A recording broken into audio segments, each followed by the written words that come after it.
The first domino in the long line of dominoes that are going to fall when it comes to quarterback changes in the NFL has fallen. Where will some of these other quarterbacks end up playing in 2021? All that and much more coming up right after we hit that intro.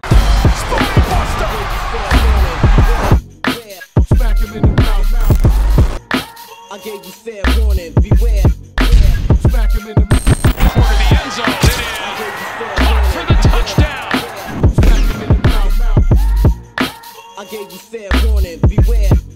I'll smack him in the mouth. I am Mike, and I am on the mic of the most electrifying channel in the game today. I'd like to welcome everyone to the Mike on the Mic sports podcast, but now just sports YouTube channel. Today, I got some heat to bring to you.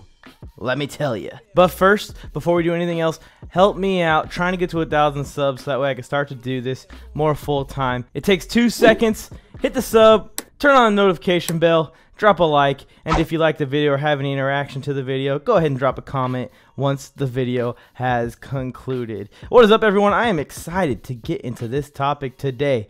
Matthew Stafford already went. I'm going to be hopping in, and I'm going to be talking about quarterbacks and where they're most likely to land and where the dream fit is, where I want to see him go selfishly on the inside, deep down in my evil core, where I want these quarterbacks to go. I'm just playing. I'm going to be going over a scenario that I want to see happen and the most likely scenario for a couple different quarterbacks, and we'll get into that in a minute. First, Matthew Stafford was on my list, and I actually had him going to the San Francisco 49ers. Oh, you almost had it. You're going to be quicker than that. He actually went to their rivals, Los Angeles Rams. So tomorrow I'm actually going to be recording a video where I'm reacting to that exact move. So stay tuned for that later on in the week. Jared Goff is in Detroit and Matthew Stafford is in Los Angeles. So I can erase him off the list and move on to the next guy immediately. I want to start the takes off hot with Dak Prescott. Now, it's so unfortunate how Dak Prescott's season ended, and I truly wish that it wouldn't end that way. I'm a huge Dak Prescott fan. If you know me, I've gone to bat for Dak Prescott against the Dak haters that are already out there and very existent. Now, where do I want to see Dak go? Obviously, I don't want to see him in Dallas. Not a fan of how the Cowboys tagged him and he went out and played and got hurt. I know it's the risk that he ran. He did decide to play. But if they wanted their quarterback, if they wanted their franchise quarterback, sign the man. If you don't have any plans for him for long term and you're not willing to spend that extra $5 million on him, then let him walk. I think it should be that clean cut and dry, and to keep dragging him along the way they've been dragging him along, and they're probably going to do it again this year, spoiler alert, is just messed up in my opinion, and I wish Jerry Jones would just make a decision on the man already. Anyways, my dream scenario, or what I'm rooting to happen, is I want Dak Prescott to hit free agency, and I want him to sign with the Washington football team. I mean, come on. He would fit perfect in Ron Rivera's offense with Scary Terry and Antonio Gibson. It would be an electric offense. You would go from having a decent offense to having an electric offense, and Dak Prescott will get to experience something that he's never experienced before, and that's having an amazing defense as well as a great offense. I think that if Dak Prescott went to the Washington football team, or any of these good quarterbacks from moving around went to the Washington football team, they would be immediate perennial NFC East winners, which is not too much to brag about, but it would be something. I would love to see Dak hit Dallas 2 times a year right in the chin for the next couple of seasons, because Dallas would be scrambling like crazy if they lost Dak looking for a quarterback. Andy Dalton's okay. I'm not saying Andy Dalton's awful. He could be a placeholder, but he is not a starting caliber quarterback in the NFL anymore, and we saw that towards the later part of the season with Dallas. Dak to Washington football team. I'm rooting for it. Come on, give me Dak to Washington. Excited for it, hoping that happens. Realistically, I think the Cowboys are tagging him again, and it's unfortunate for Dak and fortunate for Dak, because now coming off this injury, he may not have the same value in free agency that he had before the injury. So if they would have let him go to free agency last year, I firmly believed, and I was screaming it from the mountaintops. From the mountaintops. That Dak Prescott was going to get the money he was asking for from any one of these QB needy teams. It might not have been Washington back then, but he definitely would have gotten his contract in free agency last season had he not been tagged and signed the tag and went along with the tag, and what happened happened, and it was very unfortunate, and I hope Dak's healing up fine. I hope he's doing great. This Deshaun Watson situation could get extremely ugly. I think we can all agree that a holdout doesn't help anyone here, especially when you got an elite player at the level of Deshaun Watson demanding a trade the way he is. It doesn't work out for the GM. It doesn't work out for the management. They lose a lot of money and get a lot of bad press. It doesn't work out for the player. They lose a lot of money and get a lot of bad press as well. You know, I know the Texans have come out and said they do not want to trade Deshaun Watson. Well, honey, you've got a big storm coming. Because the Texans can't afford to keep Deshaun Watson's cap hit on their books while Deshaun Watson holds out and doesn't play. Deshaun Watson can't afford to pay the fines and everything that's going to come with holding out. Both sides need to get together and either decide whether he's staying or going, and both need to be fine with it. If the Texans can't convince Deshaun Watson to stay, look, you got to trade him. I mean, you got to trade him. Otherwise, you're going to screw up your entire team for multiple seasons trying to recover from this because you're being stubborn and you don't want to trade Deshaun Watson. And I think Deshaun Watson does get traded. I think he's had it. I think the head coaching hire was the final nail in the coffin. He wanted to see Bieniemy and other candidates as well get picked up or hired. And while the player shouldn't be the one making that call or having say in that decision, I don't believe they even interviewed Bieniemy. Like, at least give the man an interview. Give the man a chance. Deshaun Watson is on his way out of Houston. But where is he going to go? My dream scenario is the New England Patriots. Now, this is a super, super far out take and an extreme dream scenario for the New England Patriots. But I think that they can possibly package Stephon Gilmore with some picks and acquire Deshaun Watson, and it would make sense for the Houston Texans to go and do it. The Texans will get draft picks towards their rebuild, as well as a top-notch corner to help out on defense, because the defense does need some help. And the Patriots get the quarterback that they need. The Patriots get the quarterback that they are starving for.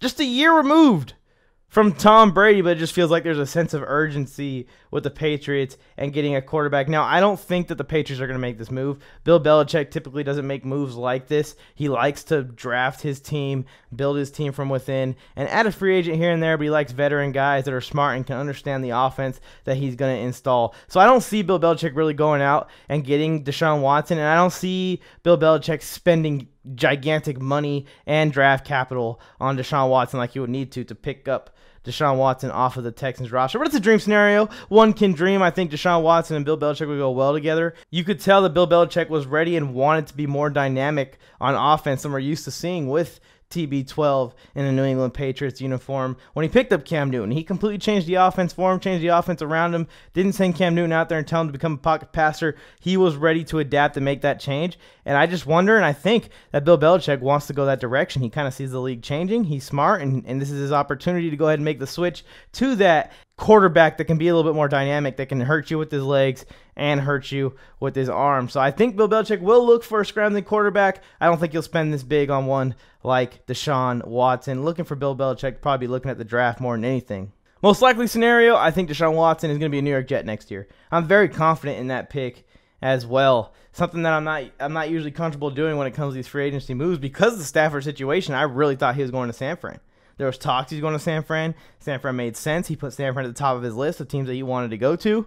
And then out of nowhere, he's going to the Los Angeles Rams. And the Los Angeles Rams offered a haul for him. I wonder if the 49ers and Rams were in a bidding war for Matthew Stafford. That'll make a lot more sense of how many picks the Rams had to give with Jared Goff to get Matthew Stafford to be a Ram, which was a good move for them. But I think that the Jets are one of the few teams in the league that have the draft capital to offer for Deshaun Watson, because you know that Texans are going to want more for Watson than what the Rams had to give up for Matthew Stafford.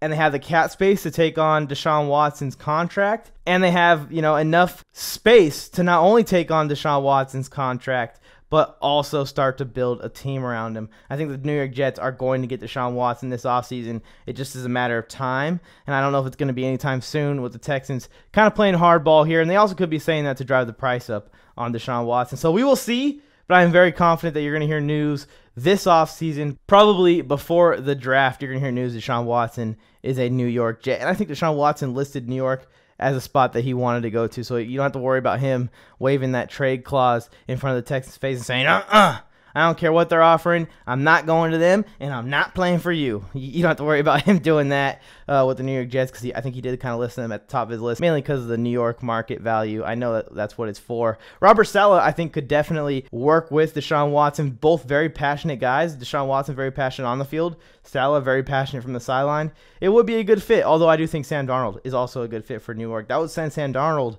to Houston. I'm not going to talk about Sam Darnold in this video, but that would send Sam Darnold to Houston, which would be an interesting place for him to land also. Next, we got Carson Wentz. People kind of stopped talking about Carson Wentz after Doug Peterson getting fired, and rightfully so. Dream scenario for Carson Wentz, the Denver Broncos. Think about it. Think about it. I mean, I haven't heard too many people talking about the Denver Broncos making a move at quarterback when they need to. Am I missing something? Am I wrong about Drew Lock? Is Drew Lock good?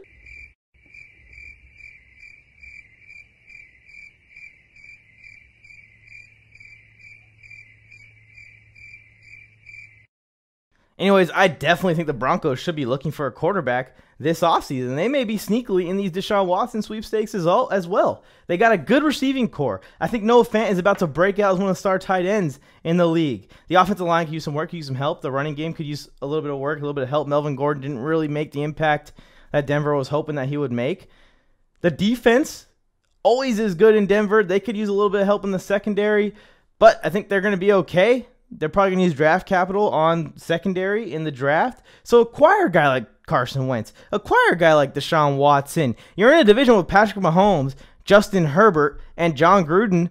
You got to do something to keep up with these guys. And even though the Denver Broncos roster, don't get me wrong, is full of young, superstar potential talent, without a quarterback, you're not going to go anywhere in that division with all of the great quarterbacks that are in that division. Plus, John Elway loves bringing veterans in, and it seems like every time he's brought a veteran in, whether it's been successful for the team or not, they've enjoyed playing for him. I mean, obviously the famous one is Peyton Manning, but they also brought a guy like Case Keenum in and tried him out, and I could see them doing a similar thing with Carson Wentz. I would love to see Carson Wentz in Denver with those weapons. It just comes down to, can they put an offense of game plan together for the Broncos to use all that talent to the best of its ability. This team is a quarterback away from competing, and if they do get the quarterback that they want, and if the Raiders can continue to improve year by year, the Chargers can continue to improve, Justin Herbert can become exactly what everyone thinks he is.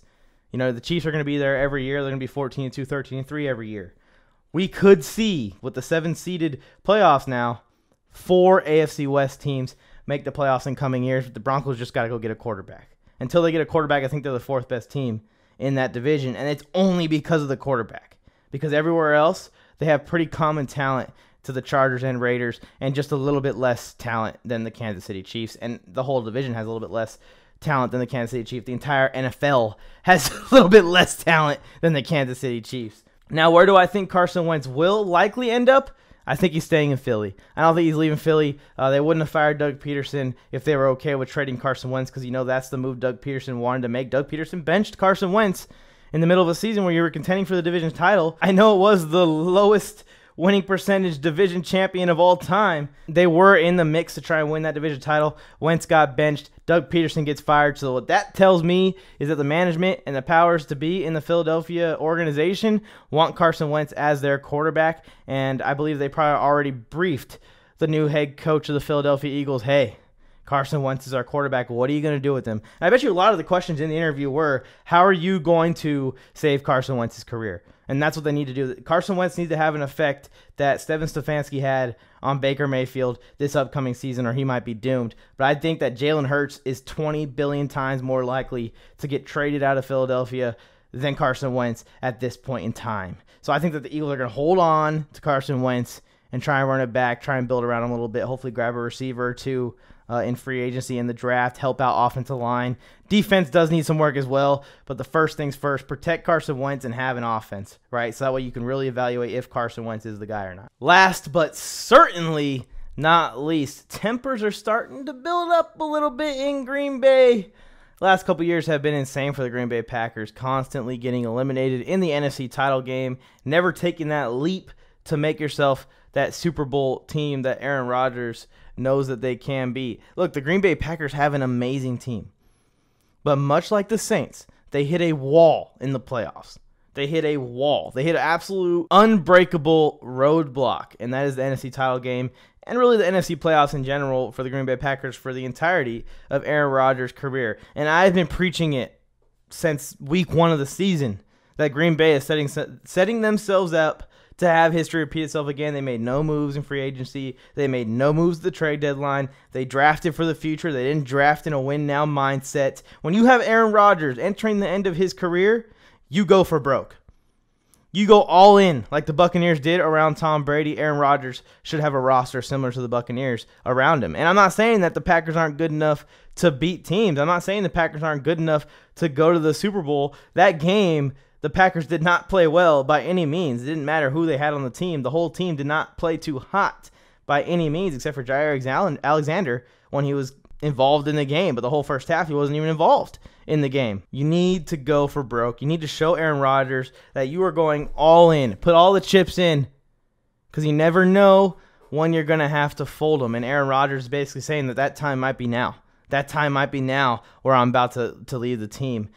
Aaron Rodgers, where do I want to see him go? Dream scenario, the San Francisco 49ers. They got a great defense. They could add a receiver, but Aaron Rodgers can work with Deebo Samuel and company. Their run game is solid when Mostert is healthy. Offensive line is solid when it's healthy. And, of course, you got George Kittle, an elite tight end, something that Aaron Rodgers has never had. An elite tight end in George Kittle who can do a lot of the work when you get him the ball on dump-offs. You don't have to throw the ball 30 yards down the field to George Kittle. He can get you at 30 yards. Just get him in space. Aaron Rodgers would be ecstatic to go play for his hometown team in San Francisco. And I think he'd make them a very good team. And you may see San Francisco make another Super Bowl push if they were able to acquire a guy like Aaron Rodgers. Shanahan and Rodgers will make that offense maybe the best in the NFL, maybe second best right behind the Kansas City Chiefs.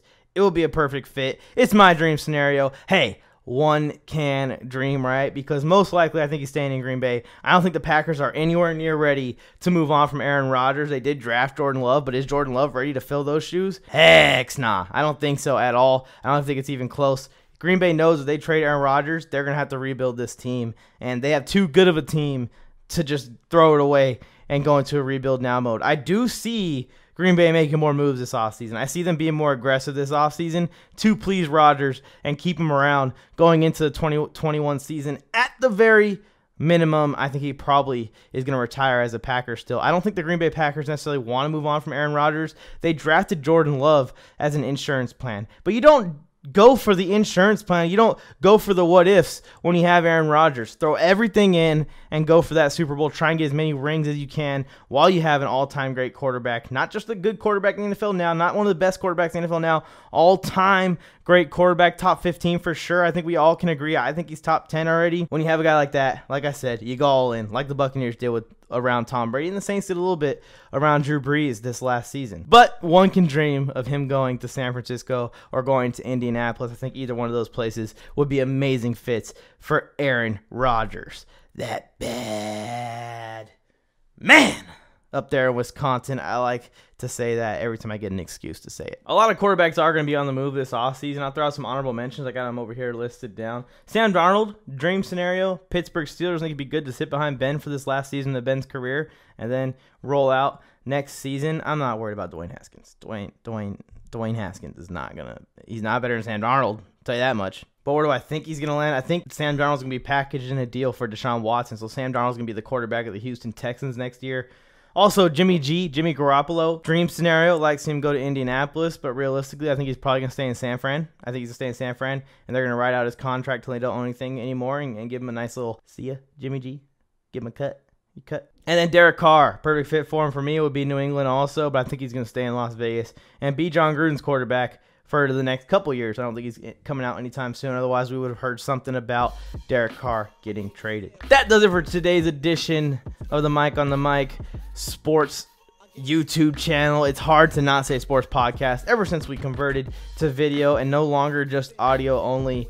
It has been more and more difficult for me to go ahead and say to the Mike on the Mic Sports YouTube channel. Appreciate you guys tuning in. Let me know what your thoughts on some of these moves that I kind of projected here / said likely scenario not going to happen. It's probably actually going to be this way. What are your guys' most likely scenarios for a lot of these moves? Let me know in the comment section below. Drop a like while you're over there as well, and a sub, and hit the notification bell. Helps me out a lot in achieving my dreams and achieving my goals. I'm telling you, I work all day nonstop My wife gets a little upset sometimes, but she knows that I'm here for the grind. I'm 100% in on turning this into what I do for a living. I don't want this to be a hobby for much longer, so please help me out. It takes 2 seconds. Hit the subscribe button, especially if you enjoyed the video. Turn on notification bell, and if you didn't enjoy the video, let me know why you didn't enjoy the video. I want to cater to the audience. I want to cater to you guys. My passion is creating content and having you enjoy it. If you want to check me out and get more content from me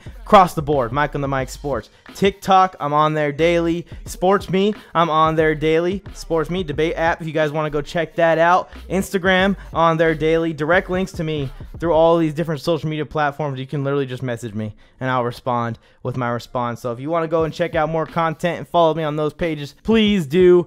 I appreciate you tuning in. It's been electrifying. As always, we brought the sports heat. And this is me saying, until next time.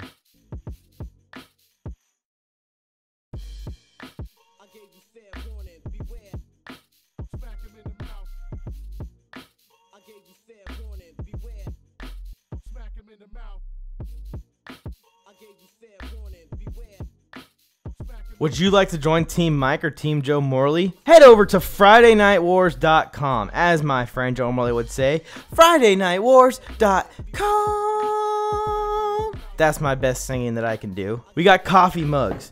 We got stickers. We have t-shirts, sweatshirts, and more. Head over to FridayNightWars.com to rep your Mike on the Mic merch, Friday Night Wars merch, and Joe Morley merch. Please?